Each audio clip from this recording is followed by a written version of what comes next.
بسم اللہ الرحمن الرحیم۔ آج کے سیشن میں ہم ڈسکس کریں گے پہلا editorial innovation at the helm. جانگ چیڈونگ نے لکھا ہے، یہ پاکستان میں چائنیز ایمبیسیڈر کے طور پہ کام کر رہے ہیں۔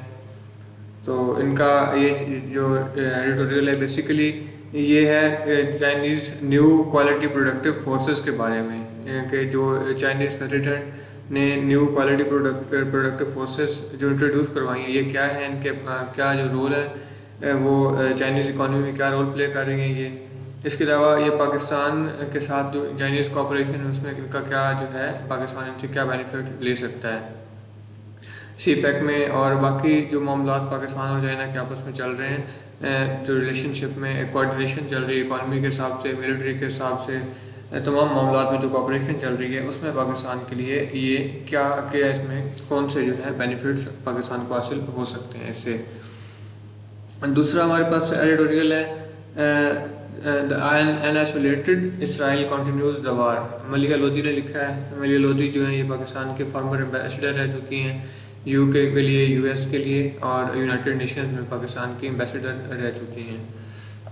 یہ بیسیکلی ہے اسرائیل کے ابھی جو غزہ کے ایریا رفح میں سٹی میں جو گراؤنڈ انکلوژن کا وہ انڈیا دے رہے ہیں، گراؤنڈ انکلوژن سٹارٹ کر چکے ہیں، اس کے بارے میں ہے کہ اس کا کیا فیوچر ہے، اس کے کیا کانسیکوینسز ہو سکتے ہیں۔ اس کے علاوہ یو ایس اور اسرائیل کے ریلیشنز جو ابھی اس وار کے دوران میں وہ خراب ہو رہے ہیں، تو اس کی جو ہے کیا اس کا ہو سکتا ہے امپیکٹ اس وار کے اوپر، وہ ڈسکس کیے گئے ہیں۔ اور انٹرنیشنل کمیونٹی جو ہے وہ اسرائیل پہ جو پریشر ڈال رہی ہے اس کی وجہ سے اسرائیل آئسولیشن کا شکار ہے، تو کیا یہ اس کی وجہ سے اسرائیل جو ہے یہ سیز فائر کے لیے رضامند ہو جائے گا یا نہیں ہوگا۔ تو یہ اس میں جو ہے بیسک چیزیں ڈسکس کی گئی ہیں۔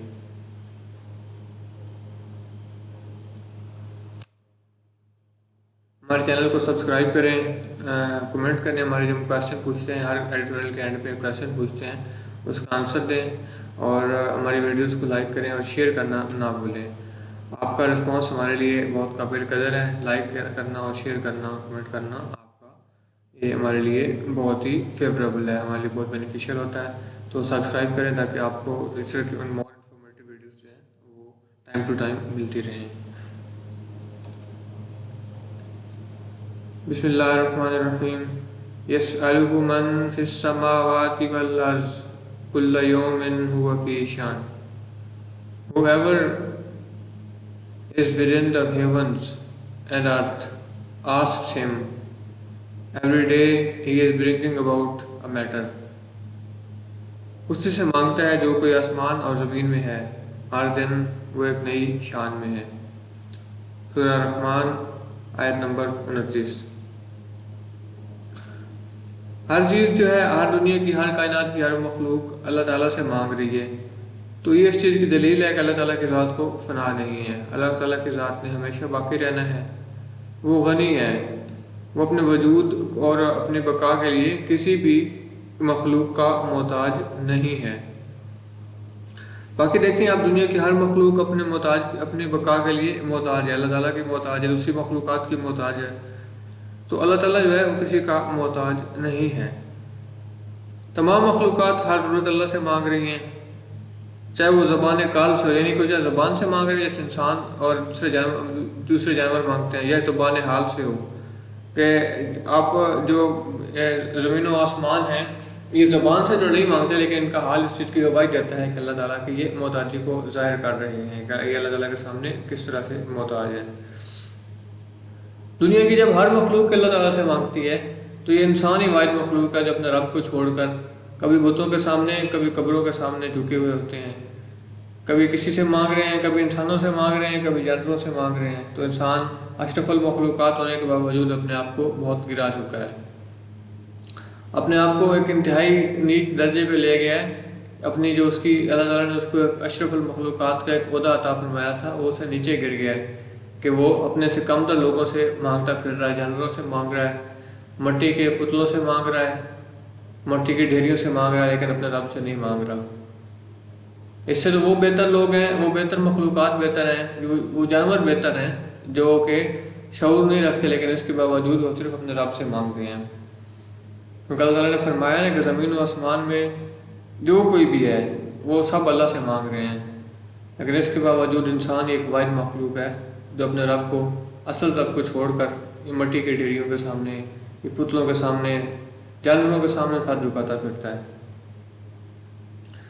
اللہ تعالیٰ ہر وقت کسی شان میں ہے، مطلب کوئی کسی نہ کسی اللہ تعالیٰ کام میں لگے ہوئے ہیں۔ کسی کو پیدا کر رہا ہے اللہ تعالیٰ، کسی کو مار رہا ہے، کسی کو اٹھا رہا ہے، کسی کو گرا رہا ہے، کسی کو بیمار کر رہا ہے، کسی کو شفا دے رہا ہے، تو سب کام اللہ تعالیٰ جو ہے وہ کر رہے ہیں ایٹ اے ٹائم۔ اور یہ ہمارے رب کی، ہمارے اللہ تعالیٰ کی شان ہے کہ وہ اتنی بڑی موسیع اور اس کائنات کو نہ صرف چلا رہے ہیں بلکہ بہترین طریقے سے چلا رہے ہیں، کہ اس میں کسی قسم کی کوئی خامی جب سے بنی نظر ہی نہیں آ رہی۔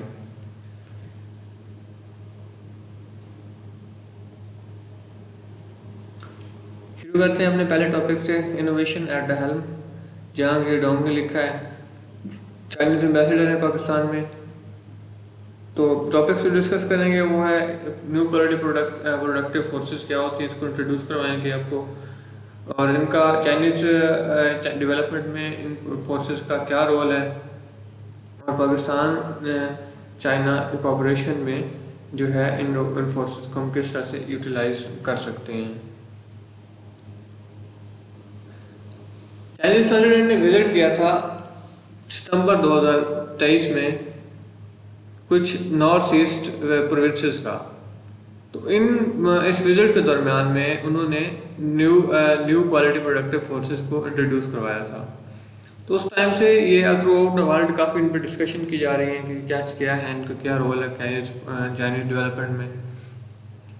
تو بیسیکلی یہ جو ہے، یہ اس میں جو بیسک اس کے کنسیپٹ ہیں وہ ایک انوویشن لائی جائے، مختلف جو ٹیکنالوجیز میں انوویشن لائی جائے، کوالٹی پہ فوکس کیا جائے، ہائی کوالٹی پروڈکٹس جو ہیں وہ پیدا کیے جائیں، اور پروڈکشن جو ہے اس کو انکریز کیا جائے۔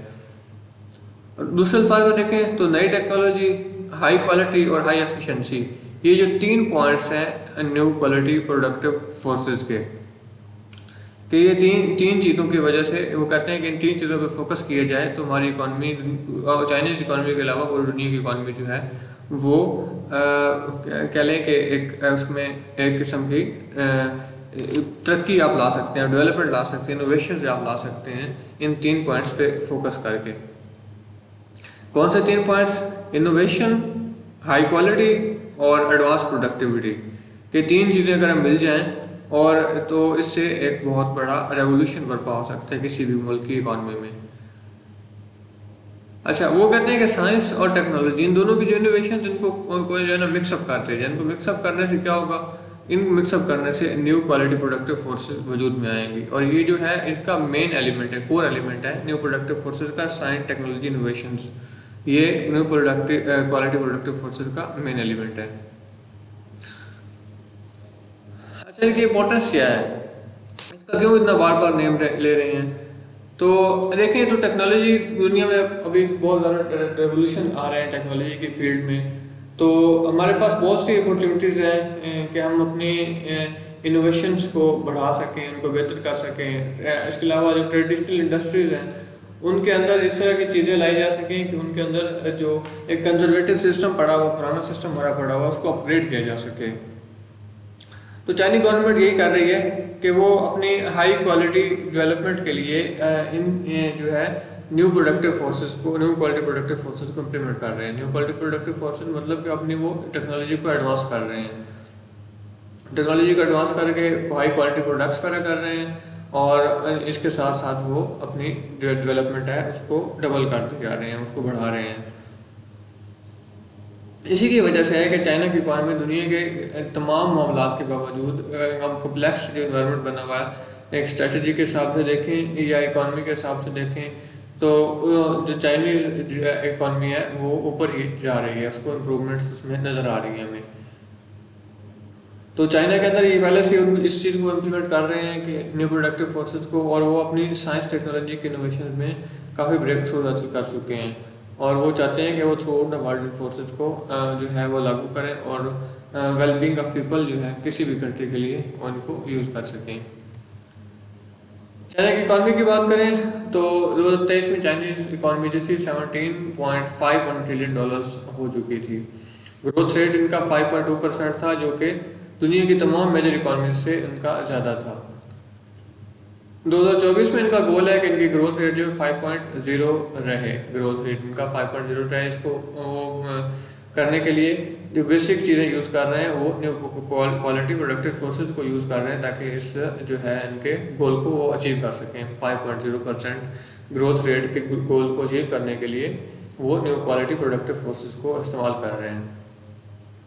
تو اس کی وجہ سے ٹوٹل فیکٹر پروڈکٹیوٹی بھی اس کی انکریز ہو سکتی ہے، چائنا کی ڈیولپمنٹ پروڈکشن میں ان کا جو وہ اضافہ ہو سکتا ہے، اور چائنیز اکانومی کی گروتھ جو ہے وہ اس سے کافی بڑھ جائے گی۔ لیکن اس کے ساتھ ساتھ چائنا کے فائدہ کے ہونے کے علاوہ دوسری کنٹریز فار ایگزامپل پاکستان دیکھیں تو پاکستان کو اس سے بہت زیادہ بینیفٹس ہو سکتے ہیں چائنا کے ساتھ کوآپریشن لے کر چلنے سے۔ پاکستان کو کیا دیکھیں، پاکستان ایک اسٹریٹجی کے حساب سے آپ دیکھ سکتے ہیں کہ دنیا کے مین پوائنٹ پہ واقع ہے۔ اگر ڈیموگرافکس دیکھیں یا پاکستان کی پاپولیشن دیکھیں، یوتھ پلس پاکستان کا دیکھیں، اباؤٹ 50% جو پاکستان کی آبادی ہے وہ یوتھ پہ مشتمل ہے۔ تو نیچرل ریسورسز پاکستان میں ہر قسم کے پائے جاتے ہیں، تو یہ ڈیولپمنٹ کے لیے سب سے بہترین جو ہے یہ کنڈیشنز ہو سکتی ہیں کسی بھی کنٹری کے لیے۔ لیکن وہی بات ہے کہ پاکستان ان کو صحیح پراپر طریقے سے یوز نہیں کر پا رہا۔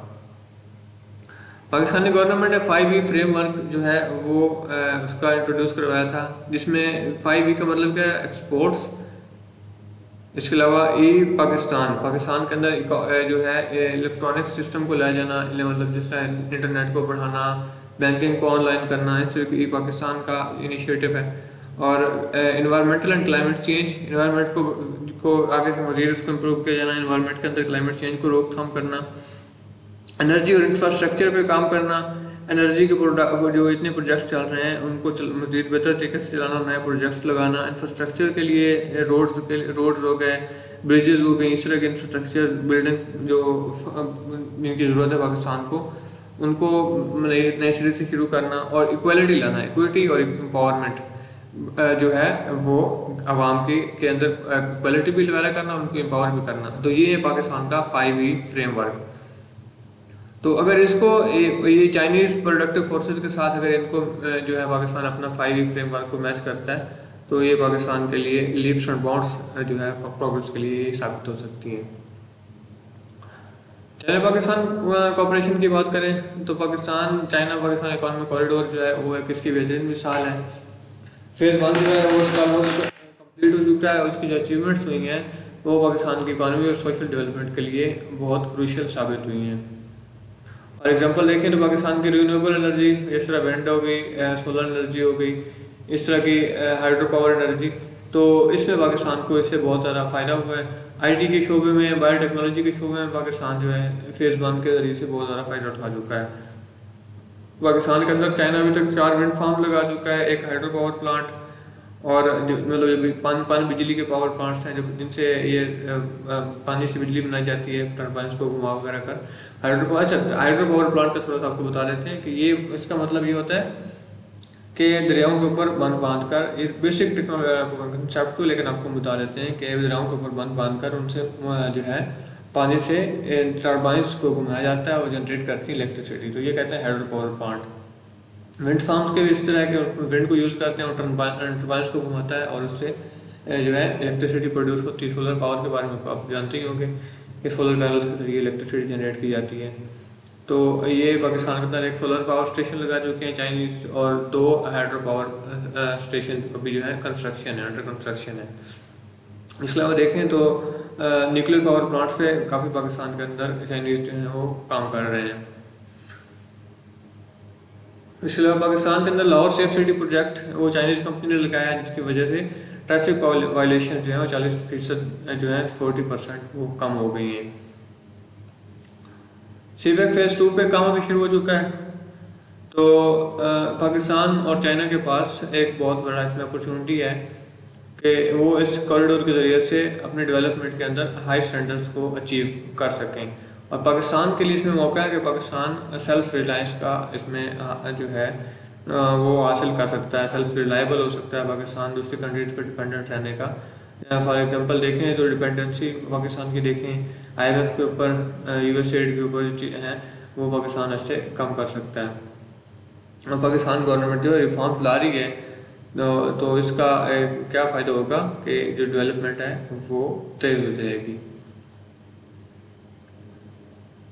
سی پیک کے 5 کوریڈور، سی پیک 5 کوریڈور یہ کیا ہیں؟ بیسیکلی یہ چیزیں گروتھ آف اکانومی، سوشل جو لائف ہے اور ان کی گروتھ کرنا، مطلب اکانومی کے اندر امپرومنٹ لانا، اس کے علاوہ پبلک لائف کے اندر امپرومنٹ لانا، گروتھ ہے بیسک، یہ 5 کوریڈور میں شامل ہے۔ لیولیہوڈ انوینسمنٹ ہے، لوگوں کے معیار زندگی کو بلند کرنا، انوویشن ٹیکنالوجی کی فیلڈ میں، سائنس کی فیلڈ میں انوویشن لانا، موتی جو ہے ایڈوانسمنٹس کرنا، گریننس ہے، انوائرمنٹل پروٹیکشن اور کلائمیٹ چینج کو کنٹرول کرنا، اور اوپننس، یہ 5 مین جو ہیں وہ پوائنٹس ہیں سی پیک کے۔ اگر ان 5 پوائنٹس کو اگر ہم پاکستان کے 5 فریم ورک کے ساتھ جو ہے وہ انٹیگریٹ کر دیں، ملا دیں، تو یہ پاکستان کے لیے ایک امن کے لیے، ڈیولپمنٹ کے لیے، ترقی کے لیے اور ایک کوآپریشن کے لیے پاکستان چائنا کے لیے اس کا ایک بہترین ہمیں روشن مستقبل نظر آ رہا ہے۔ مقابلے کی طرف آتے ہیں۔ ہیلم ہوتا ہے at a top, rebound strengthen کرنا، مضبوط کرنا، consolidated single strong unit, consolidate ہوتا ہے مستحکم کرنا کسی چیز کو، سبسٹینشیل انف، کافی کو کہتے ہیں پریگمیٹک، سینسیبل۔ کویشچن ہمارا what is the total G D P of China in 2024، China کی 2024 میں ٹوٹل جی ڈی پی کتنی ہے؟ کمنٹس باکس میں لکھنا نہ بھولیں۔ دوسرا ہمارے پاس ہے ایڈیٹوریل اینڈ ایسولیٹڈ، اسرائیل کنٹینیوز دا وار، ملی الودین نے لکھا ہے۔ ٹاپکس ہم ڈسکس کریں گے کہ اسرائیل جو ابھی رفح پہ گراؤنڈ اٹیک کرنے کیا اس نے، اس کے کیا اثرات ہو سکتے ہیں، یو ایس کے اور اسرائیل کے ریلیشنز جو ہیں وہ اس وار کی وجہ سے کس نیچ پہ پہنچ چکے ہیں، کیا وہ کتنے خراب ہو چکے ہیں اور اس کے فیوچر کیا ہے، اس کے بارے میں بات کریں گے۔ اور انٹرنیشنل کمیونٹی جو اسرائیل پر دباؤ ڈال رہی ہے اس کی وجہ سے اسرائیل آئسولیشن کا شکار ہے، وہ ہم اس میں ڈسکس کریں گے۔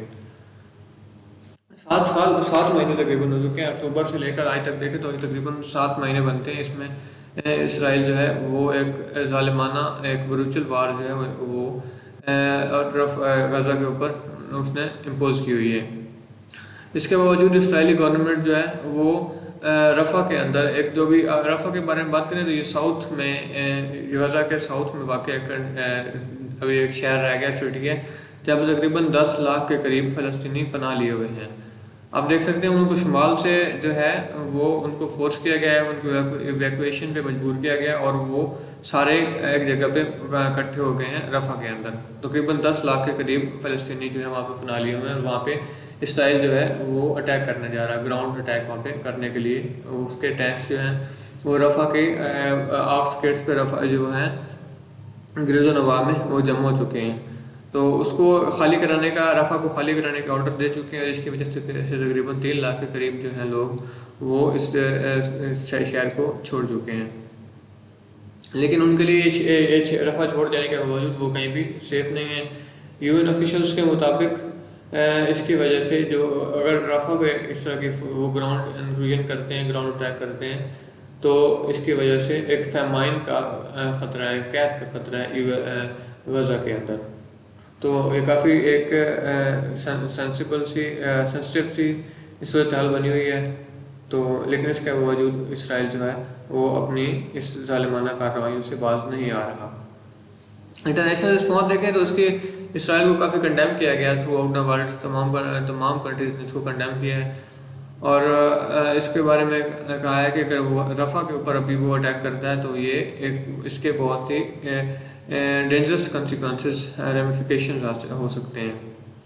یو ایس سیکرٹری نے بھی اس کو کہا ہے کہ یہ اگر غزہ کے اوپر، رفح کے اوپر اگر اسرائیل ایک فل فلیج وار جو ہے وہ امپلیمنٹ کرتا ہے، امپوز کرتا ہے، تو یہ ایک کلیمٹی ہوگی، ایک جو ہے ناگہانی صورتحال بن جائے گی، اور انسانی المیہ جو ہے ہیومینیٹیرین نائٹ میئر یہ بن جائے گا۔ یورپین کنٹریز جو ہیں وہ بھی اس کو ان ایکسیپٹیبل قرار دے رہی ہیں کہ یہ ناقابل قبول ہے، ناقابل برداشت ہے اس طرح کی سچویشن۔ اور یو ایس اسٹیٹ سیکرٹری یہ جو کہ یو ایس جو ہے وہ اس کا بہت زیادہ سپورٹر ہے، ایلیز میں شامل ہے اس کے اسرائیل کے، لیکن وہ بھی اس کو کنڈیم کر رہے ہیں، اور وہ کہہ رہے ہیں کہ اگر اس طرح کچھ ہوتا ہے اس کا انارکی پھیلے گی، ایک لا لیسنس کی سچویشن جو ہے وہ وہاں پہ بن سکتی ہے۔ US اسرائیل ریلیشنز وہ بھی کافی اس سے خراب ہو چکے ہیں. جو ہے اسرائیل جو بائیڈن ایڈمنسٹریشن ہے وہ اسرائیل کو کافی دفعہ اس پہ بان کر چکے ہیں کہ اسرائیل کے اندر، اسرائیل رفح کے اندر کسی قسم کی جو ہے گراؤنڈ انکلوژن نہ کرے، کیونکہ اس کی وجہ سے سویلین لاسز کا بہت زیادہ خطرہ ہے کہ سویلینس کا بہت زیادہ کیجویلٹیز ہو سکتی ہیں، ڈیتھس ہو سکتی ہیں.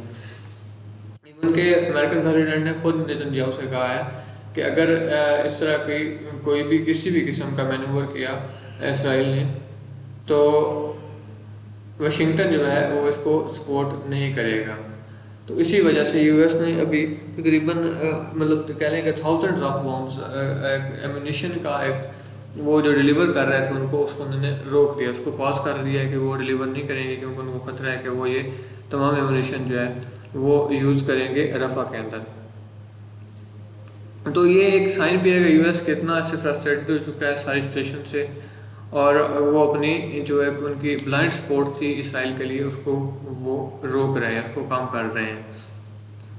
یو ایس آفیشلس وہ کافی دفعہ اس کے بارے میں کہہ چکے ہیں کہ وہ رفح کے اندر ہونے والی کسی بھی قسم کے انویژن کو سپورٹ نہیں کرتے، لیکن ان کی بات جو ہے وہ کسی نے نہیں سنی.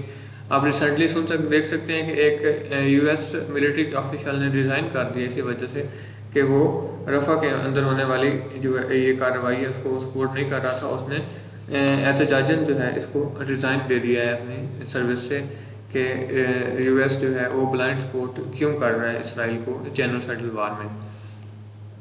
اچھا دیکھیں تو یہ واشنگٹن اور ٹیل اویو کے درمیان جو ڈس ایگریمنٹ چل رہا ہے تو اس کو یو ایس آفیشیل جو ہیں وہ ہنگ پوائنٹ کا نام دے رہے ہیں کہ یہ جو ہے ایک بیسیکلی اگر اس طرح کا اگر اسرائیل جو ہے وہ اگر اپنی کارروائیوں سے باز نہیں آتا تو ابھی تو ایک ابتدائی جو یہ عمل تھا کہ آرمز پیکج کی سپلائی کو سسپینڈ کیا گیا ہے، تو یہ ایک انیشیل سٹیپ ہے. اگر اسرائیل باز نہیں آتا تو اس کی طرح کے کئی سٹیپس جو ہیں وہ یو ایس لے سکتا ہے. نیتن یاہو جو ہے وہ تھرو آؤٹ دا ورلڈ اسرائیل کے لیے سپورٹ جو ہے وہ کھو چکا ہے. انٹرنیشنل کمیونٹی اس کو کنڈیم کر رہی ہے، تو اسرائیل جو ہے وہ آئسولیٹڈ ہو گیا ہے، وہ اکیلا نظر آ رہا ہے نیتن یاہو کی اس ساری کارروائیوں کی وجہ سے، اس کے مائنڈ سیٹ کی وجہ سے. لیکن اس کے باوجود وہ باز آنے کے بجائے وہ مزید جو ہے اس سے خطرناک کارروائیوں کی طرف وہ جا رہے ہیں اس کو روکنے کے بجائے. یہاں تک کہ اس نے کہا ہے، نیتن یاہو نے کہا ہے کہ اگر ان کی یو ایس بھی ان کی سپورٹ چھوڑ دے تو یہ اکیلے ہی اس کو ساری کارروائی جو جاری رکھیں گے، جس طرح کہ وہ جینوسائیڈ کر رہے ہیں فلسطینین کا، وہ اس سے باز نہیں آئیں گے. If we have to stand alone, we will stand alone. اگر ہمیں اکیلے کھڑا ہونا پڑا، تنہا لڑنا پڑا تو ہم تنہا لڑیں گے. ڈپلومیٹک دیکھیں تو اس پہ یو ایس کو کافی اسرائیل کو کافی سائڈ بیکس کا سامنا کرنا پڑ رہا ہے. فار ایگزامپل دیکھیں تو یو این جنرل اسمبلی میں ایک ریزولوشن پاس ہوئی ہے جس میں فلسطین کو، فلسطینین اسٹیٹ کو یونائٹڈ نیشن کی ایک فل ممبرشپ دینے کے بارے میں دوبارہ سے کہیں کہ اس پہ نظر ثانی کرنے کی درخواست کی گئی ہے. کہ ابھی جو ریسنٹلی ایک ویٹو ووٹ کی وجہ سے یو ایس نے ویٹو کر دی تھی سیکورٹی کونسل کے اندر اپلیکیشن، اس طرح کی ایک ریزولوشن آئی تھی کہ فلسطین کو فل ممبرشپ دی جائے یونائٹڈ نیشن کی، لیکن یو ایس نے اس کو ویٹو کر دیا تھا. تو اس کے بعد جنرل اسمبلی میں ایک ریزولوشن آئی ہے کہ جو فلسطینیز کو جو ہے فل ممبرشپ دینے کے لیے جو ان کو قرارداد مسترد کی گئی ہے، ریزولوشن مسترد کی گئی ہے، اس پہ دوبارہ سے نظر ثانی کی جائے. تو یونائٹڈ نیشنز کی جنرل اسمبلی جو ہے وہ بذات خود تو فلسطینیز کو وہ فل ممبرشپ نہیں دلا سکتی، لیکن وہ سیکورٹی کونسل کو اس پہ عرض کر سکتی ہے، اکسا سکتی ہے کہ وہ فلسطینین اسٹیٹ کو فل ممبرشپ دے. یہ جنرل اسمبلی کا یہ ووٹ جو ہے اسرائیل اور یو ایس دونوں کے لیے ناقابل قبول ہے. اس کے لیے کافی ڈس اپروول کی بات ان کے لیے ہے کہ جو ہے وہ اس کو سپورٹ نہیں کر دے کہ فلسطین کو ممبرشپ ملے یونائٹڈ نیشنز کی، لیکن جنرل اسمبلی نے اس طرح کا ووٹ پاس کر کے ان کی فرسٹریشن میں اضافہ کر دیا ہے. گلوبلی دیکھیں تو اسٹوڈنٹس جو ہیں وہ تھرو آؤٹ دا ورلڈ جو ہیں وہ پروٹیسٹ کر رہے ہیں. ویسٹ میں دیکھیں، یو ایس میں دیکھیں تو وہ فلسطینینس کے حق میں کافی پروٹیسٹ میں لگے ہوئے ہیں. تو وہ وہاں پہ پرماننٹ سیز فائر کی بات کر رہے ہیں کہ سیز فائر جو ہونا چاہیے اور تمام قسم کی جو وہاں پہ اسرائیل کارروائی کر رہا ان کو رکنا چاہیے.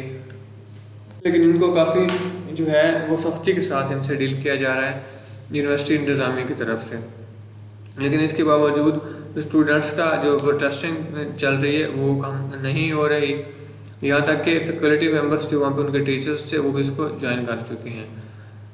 تو یہ ڈیمونسٹریشن جو چل رہی ہے, احتجاج جو چل رہا ہے, یہ یورپین کنٹریز میں بھی پھیل چکا ہے اور وہ اسرائیل کے اندر, غزہ کے اندر اسرائیلی کارروائیوں کو بند کرنے کا مطالبہ کر رہے ہیں. تمام قسم کے انٹرنیشنل جو ان پہ دباؤ پڑ رہا ہے, اس کے باوجود اسرائیل جو ہے وہ اپنی ملٹری آپریشن کو اسٹاپ کرنے پہ رضامند نہیں ہو رہا.